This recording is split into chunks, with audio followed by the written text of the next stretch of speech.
Zee TV news కి స్వాగతం. నా పేరు రమాగండ్రెడ్డి. ముందుగా ముఖ్యాంశాలు చూద్దాం. నగరంలో అంబరాన్నంటిన హోలీ సంబరం. రైన్ డాన్స్ డీజేలతో ఉర్రూతులొగిన యువత.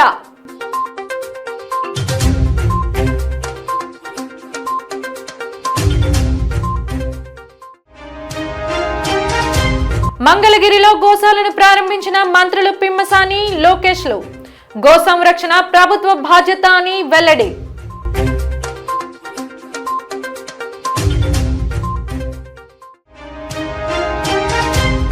ఘనంగా జరిగిన అప్పన్న డోలోత్సవం. పులకించిన సింహాచలం పురవీధులు.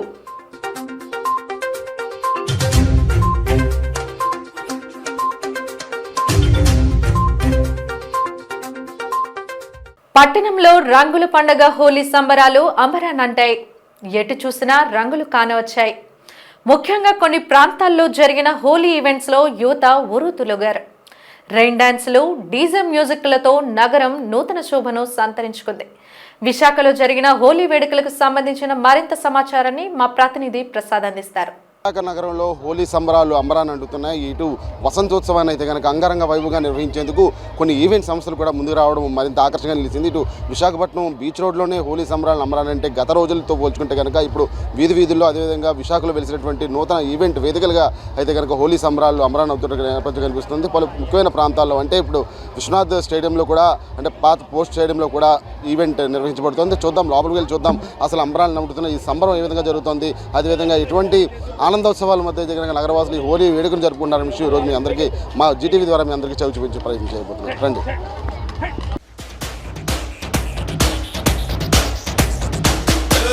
రంగు రబ్బ రబ్బ అంటుంది రంగు పరుసు, గుండె షబ్బ షబ్బ అంటుంది రంగు పరుసు.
అదేవిధంగా ఆక్సిజన్ టవర్స్ అంటే విశాఖలో ఎత్తైన బహుళంతస్తు భవనం అయినటువంటి ఆక్సిజన్ టవర్స్లో కూడా హోలీ వేడుకలు అంగరంగ వైభవంగా జరుగుతున్నాయి. చూస్తున్నాం, చిన్న పెద్ద ముసలి ముతకాన వ్యత్యాసం లేకుండా అయితే కనుక ప్రతి ఒక్కరు కూడా హోలీ పండుగను తమ సొంత పండుగలా చాలా ఆనందోత్సవాలు నడిపైతే జరుపుకుంటున్నారు. ఆ శ్రీకృష్ణ భగవానుడి కారణంగా వచ్చినటువంటి ఈ హోలీ పండుగ ఆక్సిజన్ టవర్స్లో కూడా అంత ఘనంగా జరుగుతుంది.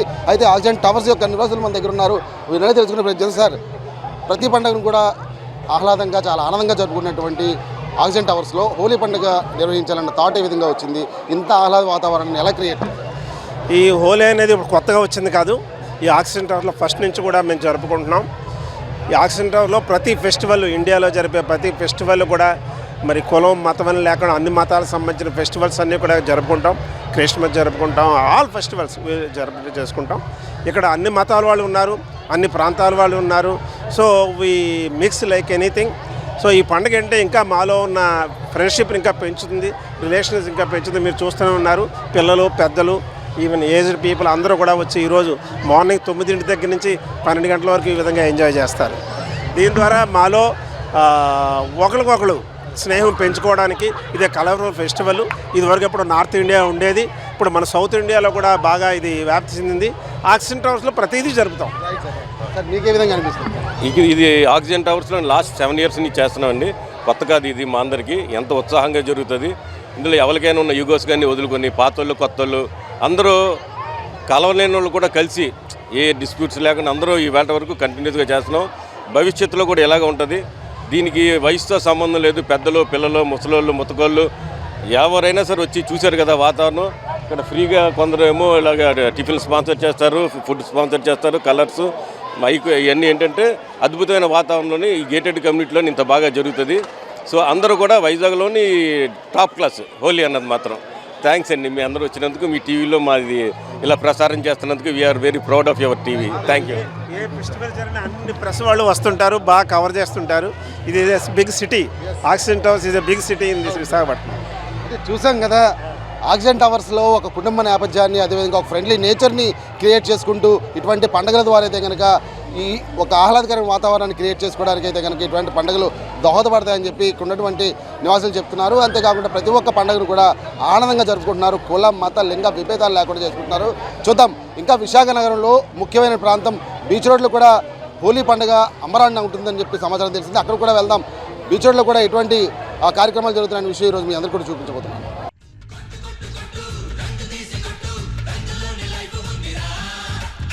కొట్టు కొట్టు కొట్టు డోలు దెబ్బ కొట్టు ఒంటి నిండా సత్తు ఉందిరా.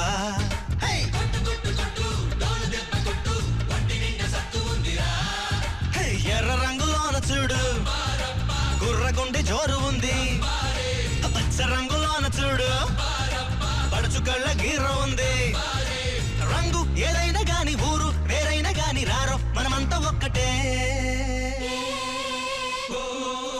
హోలీ హోలీ హోలీ రంగుల రంగోలీ, హోలీ హోలీ హోలీ రంగుల రంగోలీ, రింగినేల రంగే మారాలి. హోలీ హోలీ హోలీ రంగులోనే తేలి చెమ్మకెళ్ళి జలకాలాడాలి. కొట్టు కొట్టు కొట్టు రంగు తీసి కొట్టు, రంగులోనే లైఫ్ ఉందిరా.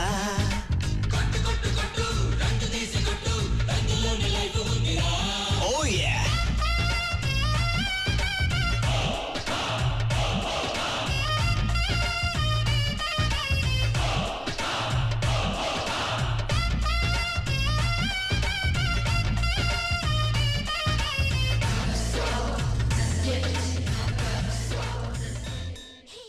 చూసాం కదా, ఇప్పటివరకు అయితే కనుక విశాఖపట్నంలో జరుగుతున్నటువంటి మేజర్ ఈవెంట్స్ అయితే కనుక మీ అందరికీ చూపించడం జరిగింది. అదేవిధంగా విశాఖ బీచ్ రోడ్లో పార్కొట్లో కూడా అంగరంగ వైపు అయితే కనుక హోలీ వేడుక జరుగుతుంది. మన వెనకాల మీరు బ్యాక్గ్రౌండ్లో చూడొచ్చు, చిన్న పెద్ద తేడా లేకుండా ఇటు మొత్తం యావత్ పిల్లలతో కుటుంబ సమేతంగా కూడా రావడం, అదేవిధంగా స్నేహితులు కూడా తమ అనుబంధాన్ని మరింత పెంపొందించుకునే విధంగా అయితే కనుక ఈ హోలీ పండుగ దోహదపడుతుందని చెప్పుకోవచ్చు. ఎందుకంటే వారి మధ్య పెరుగులెత్తుకుంటూ రంగుల పండుగ చేసుకుంటున్నారు. అదేవిధంగా ఇక్కడ విశాఖలో అయితే కనుక కల్చర్ పెరుగుతూ వస్తుంది.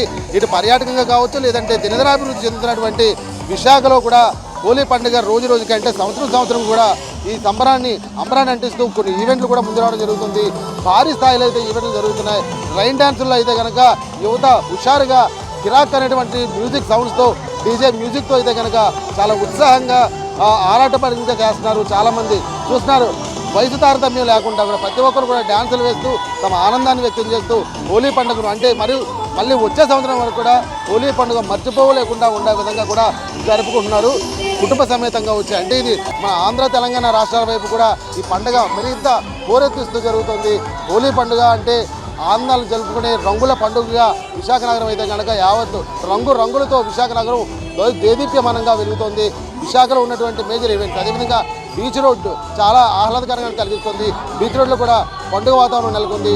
హోలీకి సంబంధించినటువంటి పూర్తి సమాచారంతో అంటే ఇటు స్టేడియంలోనూ, అదేవిధంగా ఆక్సిజన్ టవర్స్లోనూ, అదేవిధంగా రోడ్లపై, అదేవిధంగా ఈరోజు స్టార్ హోటల్లో కూడా జరుగుతున్నటువంటి ఈ ఈవెంట్ని మీ అందరూ కూడా జీటీవీ ద్వారా చూపించే ప్రయత్నం చేస్తాను. కెమెరామెన్ సూర్యబాబుతో ప్రసాద్, జీటీవీ న్యూస్, విశాఖ నుంచి. పెందుర్తి మండలం గొర్లిపాలెం గ్రామదేవత వేపాడ అమ్మవారి ఆలయంలో పౌర్ణమి సందర్భంగా ప్రత్యేక పూజలు, అభిషేకాలు నిర్వహించారు. ప్రతి నెల పౌర్ణమి నాడు అమ్మవారికి అభిషేకం చేయడం ఆనవాయితీగా వస్తుందని భక్తులు తెలిపారు. గ్రామంలో కలశాలతో ఊరేగింపు నిర్వహించి అమ్మవారిని దర్శించుకొని అభిషేకంలో పాల్గొంటారు భక్తులు. గ్రామంలో మహిళలు అమ్మవారికి పసుపు కుంకుమతో ప్రత్యేక పూజలు జరిపారు. ఆలయ పూజారి అమ్మవారికి అభిషేకం గావించారు. నిలువెత్తు రూపంలో దర్శనమిచ్చే జగన్మాత అభిషేక సమయంలో నేత్రపర్వంగా కానవచ్చారు.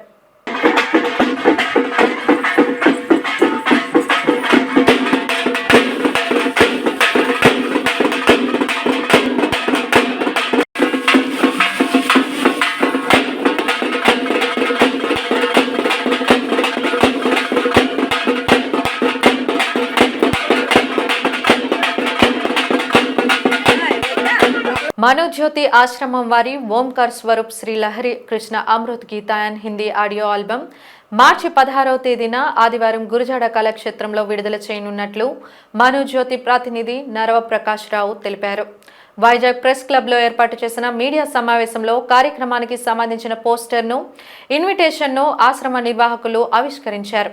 ఈ సందర్భంగా ఆశ్రమ ప్రతినిధులు ఎస్ఎన్ ప్రసాద్, అప్పారావులు మీడియాతో మాట్లాడారు. 75 ఏళ్లుగా ఒకే దేవుడు, ఒకే దేశము, ఒకే కుటుంబం సిద్ధాంతమును ఆచరిస్తూ మనోజ్యోతి ఆశ్రమం ప్రపంచమంతటా దేశీయ సమైక్యత సమావేశాలు నిర్వహించిందని తెలిపారు.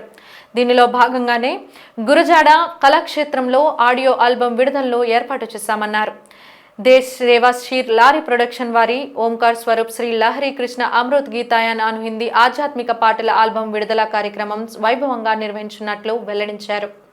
జ్యోతి ఆశ్రమం ఈ విధంగా దేశీయ సమైక్యతా సమావేశాలు, సర్వమత సమావేశాలు మాత్రమే కాకుండా ఇటువంటి వేద గ్రంథాల సారాంశాన్ని చిన్న చిన్న పాటలుగా రూపొందించి ఇప్పటి ఉన్న యవ్వన సముదాయానికి అది ఉపయోగపడతాయని, భగవంతుని యొక్క జ్ఞానాన్ని పొందుకుంటారని ఇటువంటి ఆల్బమ్లు రిలీజ్ చేస్తున్నాం. దానిలో ఒక భాగంగానే ఈ యొక్క అమృత గీతాయన్ అన్నది 12 పాటలు.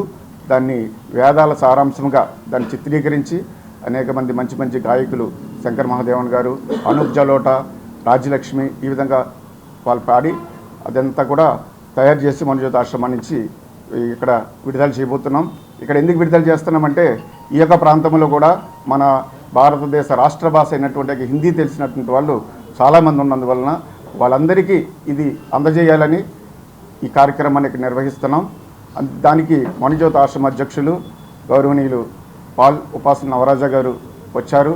అది మాత్రమే కాకుండా మనోజ్యోతి ఆశ్రమ నిర్వాహకులు, ఇక్కడ శ్రీ లహరి కృష్ణ స్తుతి ధ్యాన కేంద్ర పెద్దలు, మిత్రులు అందరూ కూడా వచ్చారు. లహరి కృష్ణ గారి యొక్క మేము భక్తులుగా ఉన్నాం. ఈ యొక్క హిందీ ఆల్బమ్ కార్యక్రమం అమృత్ గీత అనే కార్యక్రమాన్ని విశాఖపట్నంలో శ్రీపురం అయినటువంటి గురజాడ కళాక్షేత్రంలో 16 మార్చి 2025న ఈ కార్యక్రమాన్ని మేము ప్రారంభించబోతున్నాం. ఈ కార్యక్రమానికి అనేక మంది భక్తులు, ఎందరో మహానుభావులు కూడా విచ్చేస్తున్నారు. వారిలో ఈ కార్యక్రమం నడిపించడం కోసము మా కోరిక మేరకు అడిగించినటువంటి వాళ్ళు శ్రీ సురేష్ యాష్ తివారీ, లిరిక్ రైటర్ గారు, వెల్కమ్ అడ్రస్గా పాల్ ఉపాసల్ లారీ గారు, మంచిదాసన్ ప్రెసిడెంట్, వారు కూడా ఈ కార్యక్రమానికి వస్తున్నారు. తర్వాత ఈ కార్యక్రమాన్ని గాంధీ భవన్లో ఒక ముఖ్య ప్రతినిధి ఉన్నటువంటి బీసీ గారు శ్రీ బాలమోహన్ దాస్ గారు కూడా ఈ కార్యక్రమాన్ని వచ్చి ఈ కార్యక్రమం తన ఆధ్వర్యంలోనే ఈ కార్యక్రమం నడిపిస్తున్నారు. మంగళగిరి పారిశ్రామిక ప్రాంతంలో శ్రీ భగవాన్ మహావీర్ గోశాలను కేంద్ర మంత్రి పిమ్మసాని చంద్రశేఖర్, రాష్ట్ర మంత్రి నారా లోకేష్లు ముఖ్య అతిథులుగా విచ్చేసి ప్రారంభించారు. గోమాతలు రక్షణ ఇస్తున్న నిర్వాహకులను వారు అభినందించారు. గోశాలలో ఉన్న దూడలకు మంత్రులు స్వయంగా ఆహారాన్ని అందించారు. అనంతరం వారిరువురు మీడియాతో మాట్లాడారు. 2 ఆవులతో ప్రారంభమైన గోశాల ఇప్పుడు సుమారు 450 ఆవులకు రక్షణ కల్పించేశాలగా రూపాంతరం చెందడం అభినందించదగ్గ విషయమన్నారు. గతంలో పట్టణ ప్రధాన రహదారిలోనూ పురవీధుల్లోనూ సంచరిస్తూ ట్రాఫిక్కి తీవ్ర అంతరాయం కలిగించే ఆవులను తరలించి వాటికి రక్షణ కల్పిస్తున్న వారు ధన్యులుగా అభివర్ణించారు. రాత్రి వేళల్లో వాహనదారులు ఆవుల కారణంగా అనేక రోడ్డు ప్రమాదాలకు లోనయ్యేవారని గుర్తు చేశారు. గోవుల సంరక్షణ తమ ప్రభుత్వం బాధ్యతగా తీసుకుందని పేర్కొన్నారు. అలాగే మంగళగిరి నియోజకవర్గ అభివృద్ధికి తాము కట్టుబడి ఉన్నామని, ఇప్పటి వరకు చేసిన అభివృద్ధి, భవిష్యత్ కార్యాచరణను వారు వివరించారు. 450 ఆవులకి చేరింది. వాళ్ళకి అండగా నిలబడడానికి, వాళ్ళని ప్రోత్సహించడానికి, వాళ్ళు చేస్తున్న మంచి కార్యక్రమాలని స్వయంగా చూసేదానికి గౌరవ కేంద్ర మంత్రి వర్యులు పిమ్మసాని చంద్రశేఖర్ గారు, నేను కూడా ఇక్కడికి వచ్చి చూస్తాం జరిగింది. నిజంగానే చాలా ఆనందంగా ఉంది. ఎందుకంటే ప్రత్యేకంగా మన మంగళగిరికి వచ్చేగల ఆవులన్నీ కూడా వీధుల్లో తిరిగే పరిస్థితి, దానివల్ల ఒక పక్కన ప్రజలు ఇబ్బంది పడతాం కానీ ఇంకో పక్కన ప్రత్యేకంగా రాత్రి అనేక యాక్సిడెంట్లు జరిగినాయి. అందుకే ఇటు పక్క ఈ గోశాల, ఇంకో పక్కన వచ్చేగల ప్రత్యేకంగా లక్ష్మీ నరసింహస్వామి ఆలయం ఆధ్వర్యంలో గోశాల కూడా ప్రారంభిస్తాం కూడా జరిగింది.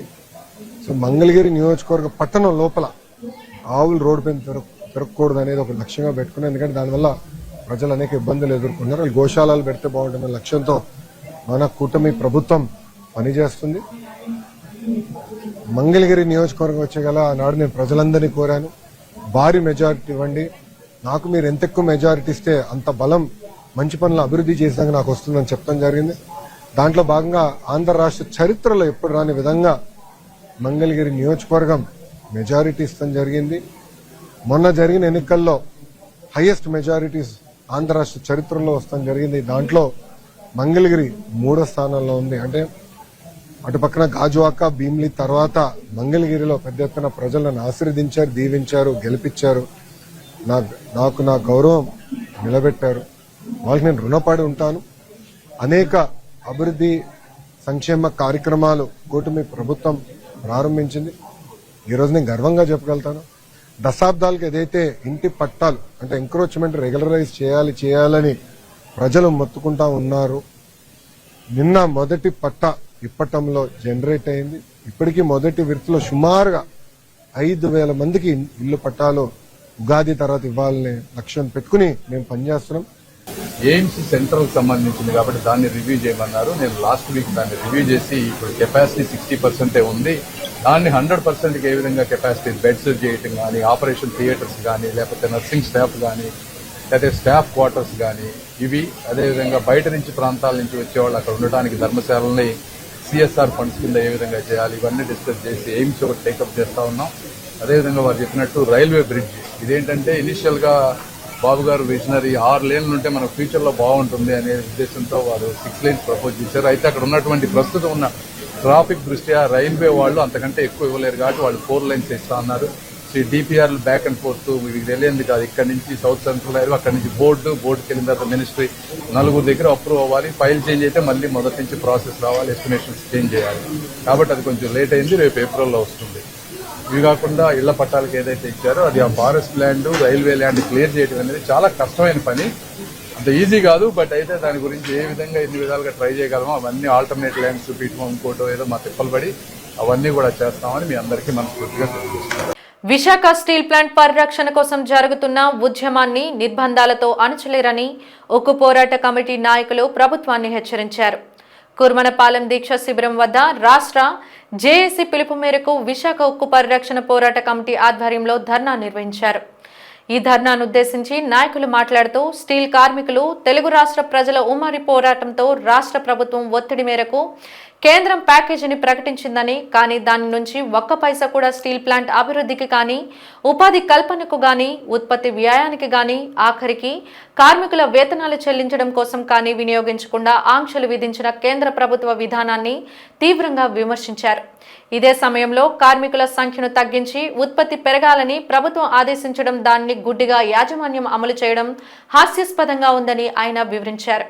కార్మికులు, ప్రజలు ఆకాంక్షించిన రీతిలో కాకుండా కేంద్ర ప్రభుత్వం తన ఇష్టానుసారంగా ప్రవర్తిస్తోందని, కనుక రాష్ట్ర ప్రభుత్వం కేంద్రంపై ఒత్తిడి చేసే విధంగా చర్యలు చేపట్టాలని ఆయన డిమాండ్ చేశారు.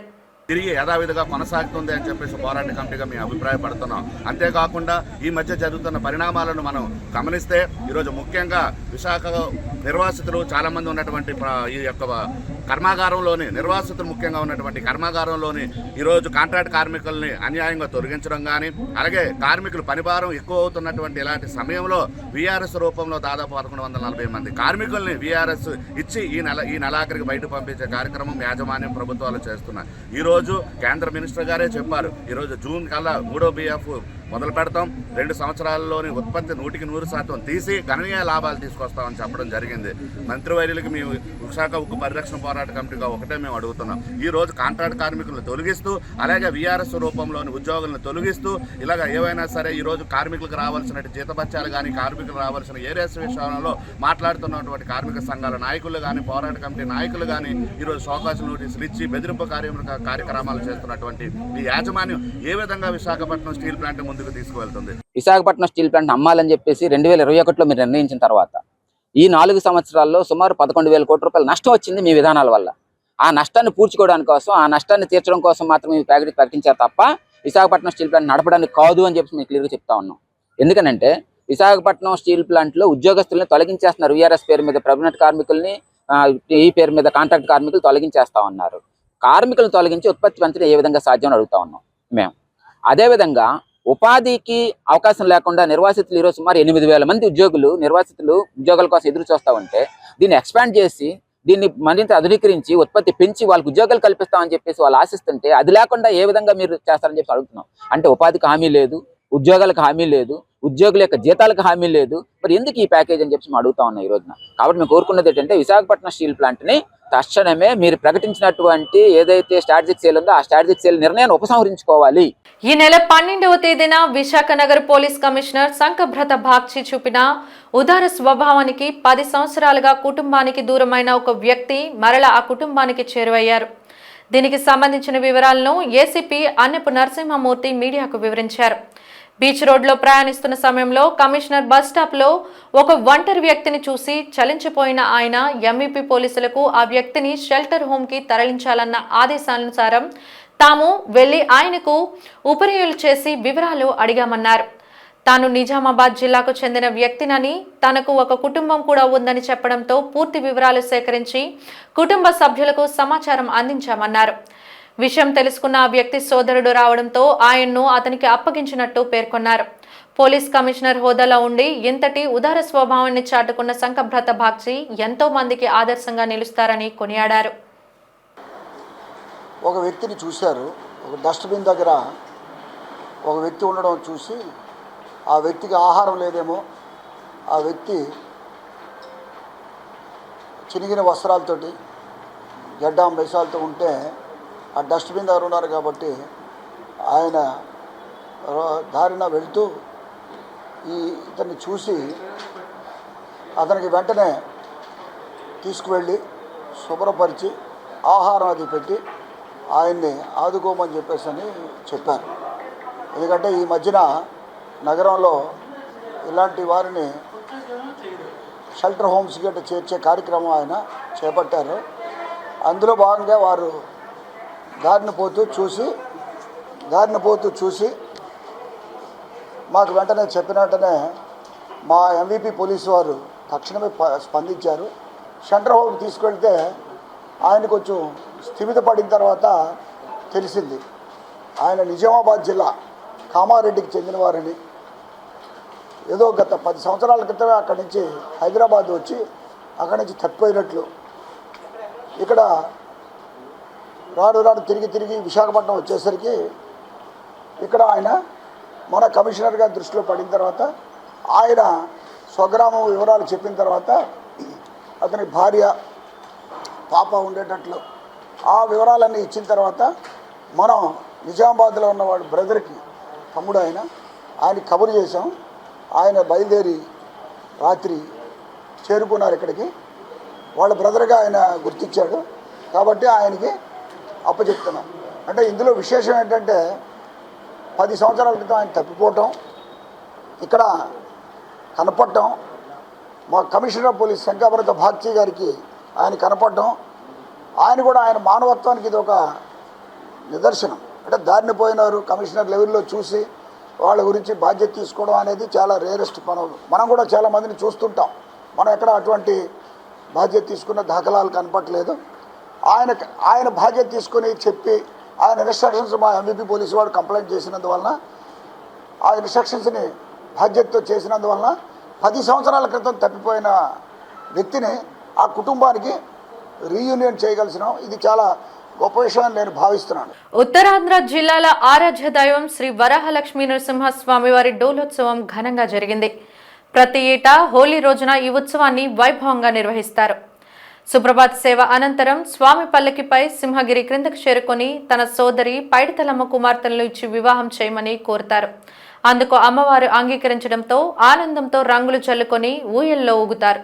ఈ సందర్భంగా కుదిరిన వివాహాన్ని ఈ నెలలో జరగనున్న ఉగాది నాడు రాటుతో వార్షిక కళ్యాణ పనులు ప్రారంభించనున్నారు అధికారులు. ఏప్రిల్ 9న కళ్యాణోత్సవ బ్రహ్మోత్సవాలు జరగనున్నాయి.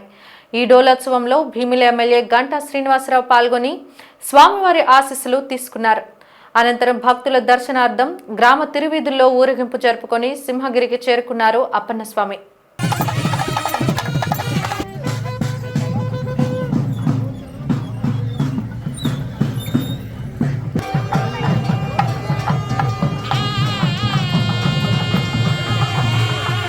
ఇక్కడ డోలోత్సవాన్ని జరిపించుకున్నాడు.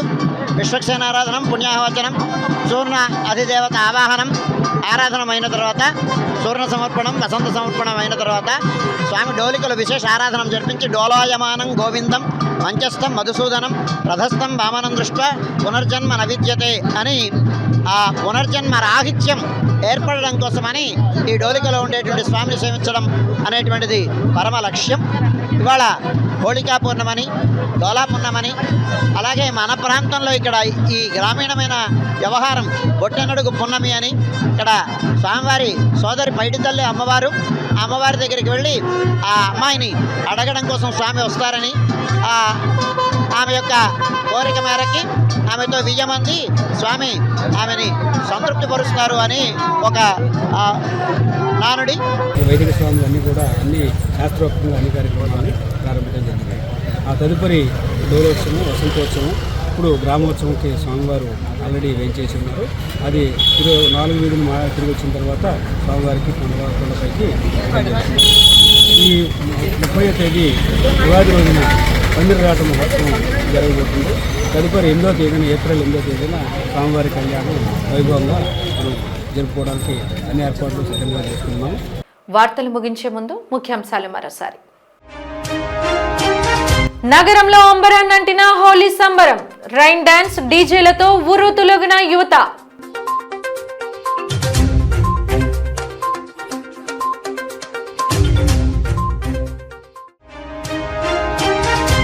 మంగళగిరిలో గోశాలను ప్రారంభించిన మంత్రులు పిమ్మసాని, లోకేష్లు. గో సంరక్షణ ప్రభుత్వ బాధ్యత అని వెల్లడి.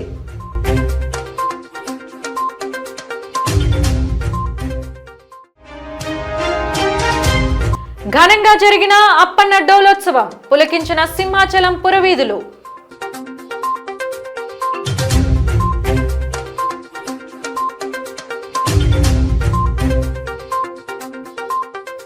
జీటీవీ న్యూస్ ఇంతటితో సమాప్తం. నమస్కారం.